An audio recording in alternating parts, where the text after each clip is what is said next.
Soul Garden. Live, love, be. Hello Scorpions, and welcome now to Tuesday. Well, partly cloudy with a good chance of feeling a bit moody today. That's because the sun and moon really aren't working on the same team. But I think in the end, that's the whole setup from the universe. Let me explain.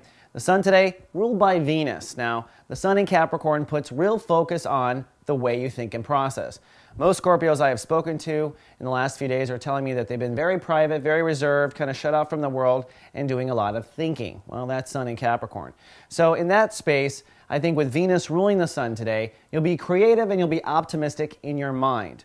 Your heart, however, may take the polar opposite approach, which is typical of Scorpios to choose one side or the other.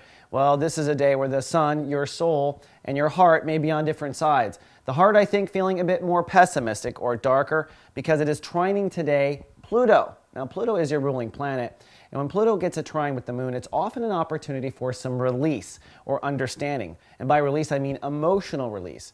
And that really deals with the last 12 years of Pluto's transit in Sagittarius, which was trying to help Scorpios realize their true value. So Scorpios did, in many cases, beat their head against the wall, went through a lot of painful situations with people, really with the motive in the background of understanding that they are very valuable. If you haven't had an opportunity to let some of those emotions go and flow, I would recommend you do so today. In fact, since the moon is in Aries during this transit, and Aries for you rules your body consciousness, you may find that you feel a little bit sick today, especially if you haven't allowed some of these emotions out. So this is definitely a day where people can cast some dis-ease in their soul and feel crappy in their body if they're not letting that go. So take advantage of the universe and let that go.